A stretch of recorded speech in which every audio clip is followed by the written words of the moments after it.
Japan is an island country found in East Asia. Along with its bold culture found to be apparent throughout the community, there are distinct gender roles that can be seen to have changed from the traditional and modern times. Today we will be focusing on traditional times for women, specifically geishas, as well as overviewing the role women play in Japanese society today.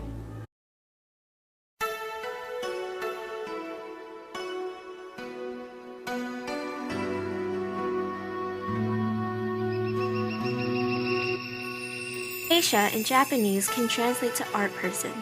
Geishas are known as female entertainers who are meant to act as hostesses to entertain male clients.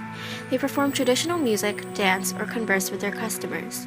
Compared to the 18th and 19th centuries, the number of geishas that are found in society today are minuscule, as they were more popular during more traditional times. Geishas are usually found to be wearing white makeup. The white makeup is made of rice powder and water. This custom is believed to have come from China, yet its definite origin is unknown. The same mixture is used to form the komata, or the nape, on the back of their necks. The entire neck is painted white, but a V shape is left unpainted to show a glimpse of naked skin to capture men's attention. Next, the geishas have their eyebrows removed and painted in thick, straight strokes high up on their forehead in black. Their lips are painted a bold red. They usually wear decorated clothing, mainly kimonos, and their hairstyles differ from the amount of experience they have. Those who have been a geisha for 3 years are allowed to pull their hair all the way back in a simple bun, which symbolizes that their beauty is now matured enough to allow focus on their face. Now, let's take a look at an exclusive clip brought to you by Barrett History Association of an interview with Chiso Takaoka, one of the most famous geishas, to learn about her history and lifestyle.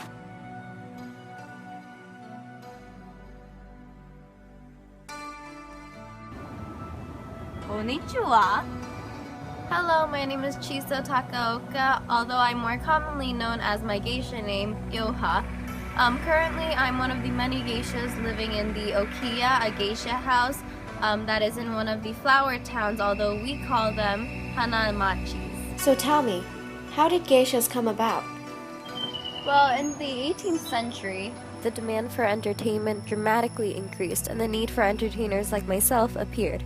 In the 1750s, geishas became popular paid entertainers in the private homes of upper-class samurai, although unfortunately many had turned to prostitution. Can you tell me exactly who became geishas? Yes, well, many geishas in the past who have given birth to daughters raised them to also become geishas. Some were taken to the okiyas to begin their geisha training. There are usually many stages of training you must first undergo in order to become a geisha.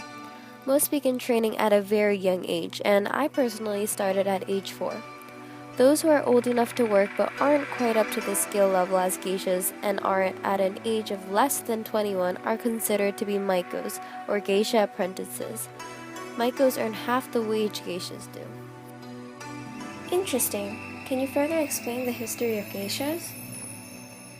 Before geishas, there was a group called courtesans and taiyu, who men would go to for a romantic attachment, although they had wives. The fall of courtesans became apparent when the early geishas stole the courtesans' customers, as they would not only be male customers' fulfillment of romantic attachment, but also perform traditional art that entertained them in a way that courtesans did not. Taiyus were a group of women who performed on stage and served as prostitutes. Later on, entertainment centers expanded and offered entertainment beyond what the Taiyus provided. Many of these women, however, solely turned to prostitution later on.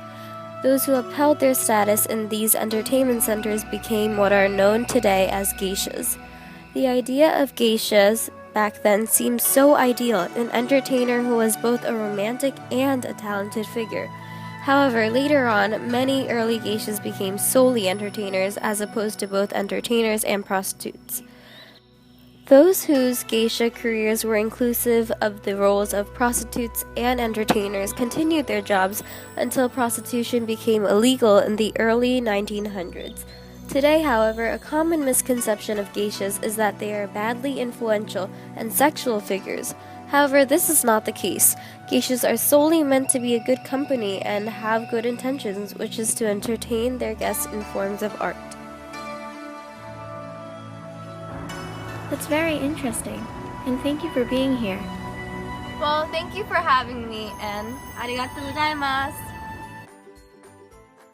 Thanks for watching.